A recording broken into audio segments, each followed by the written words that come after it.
Muhammad Nabi Rasul yang akhir. Senang hati ban sigom asa langit ngan dunia, ne pedang hukum pesabo umat belam tribri. Makmu belahi asa dunia hudip mulia,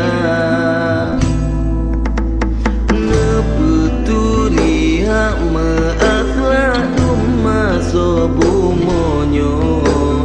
Dekabu betau ujub ria bet dalam jiwa. Al-Quran hadis kena